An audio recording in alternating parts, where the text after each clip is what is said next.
Bom dia, turma do sétimo ano. Aqui é o professor Vitor, de História. Nós estaremos dando continuidade ao capítulo 6, a formação dos Estados Nacionais, nas páginas 133 a 136, ok? Então vamos lá, turma.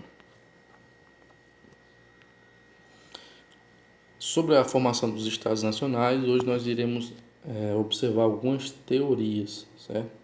Então, a principal teoria nesse início da formação dos Estados Nacionais é a teoria absolutista, que ela vai colocar o rei como a figura central nas decisões políticas, econômicas, sociais, e ele vai inclusive tomar o lugar da nobreza nesse sentido, certo? Que exercia esse papel justamente no período do feudalismo. Nesse momento, o rei vai ser responsável por criar leis, organizar a economia, administrar o reino, tudo isso. A nobreza não vai deixar de existir.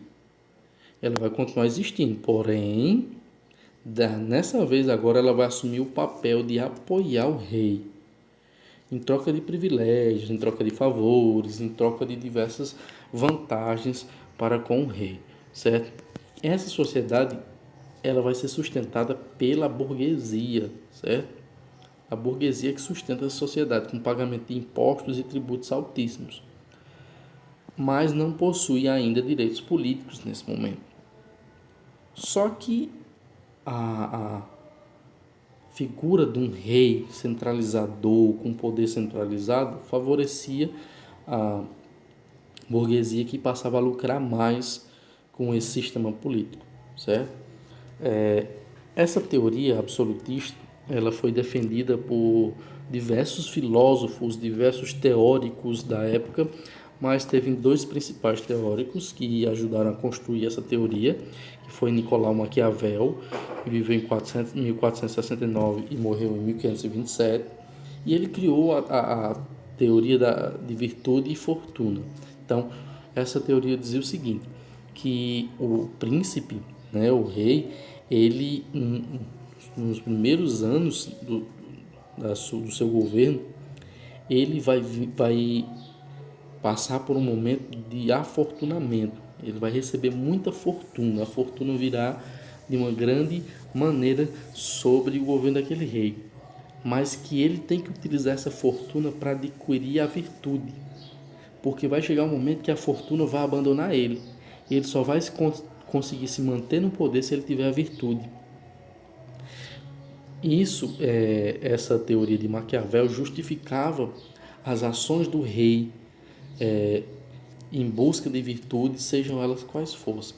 Ele dizia que o príncipe ele deveria se desviar, ele não deveria se desviar do bem, certo? Se possível. Ele nunca deveria se desviar do bem, mas também devia estar pronto a fazer o mal se necessário, certo? Ou seja, ele poderia fazer o que fosse necessário para se manter no poder. Um segundo teórico desse momento é Thomas Hobbes.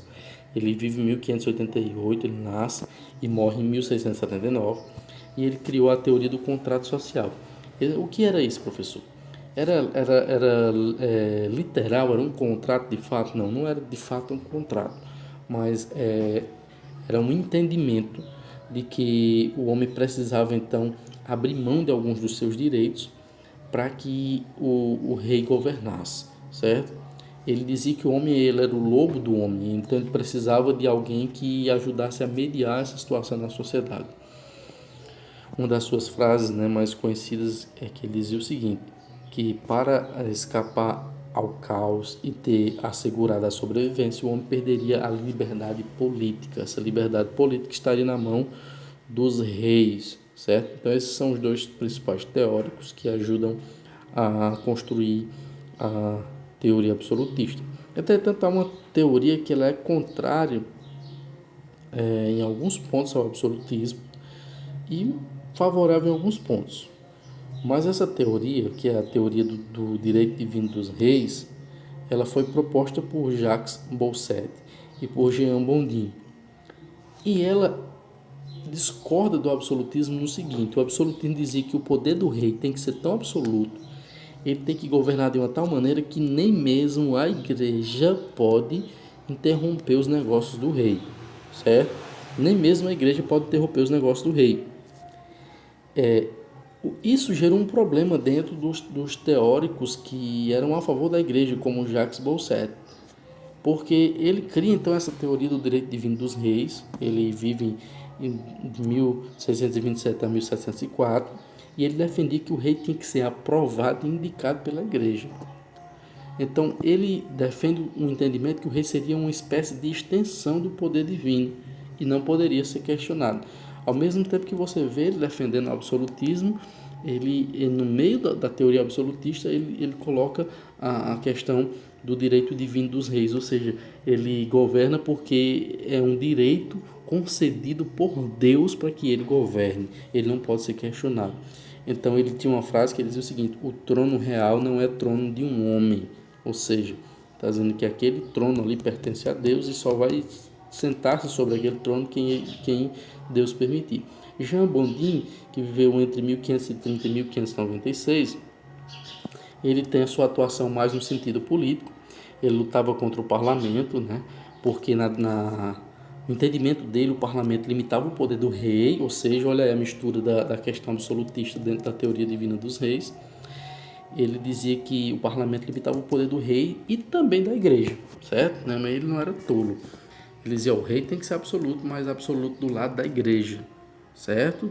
O rei não tem que contar com questões de parlamento nem nada não. Ele tem que governar livremente, a não ser submisso à igreja, né? Então ele defende essa questão aí da submissão à igreja. Ele também lutou muito contra quem pertencia a religiões que não fosse a igreja católica, certo? Então ele ficou muito conhecido por conta disso, ok, turma?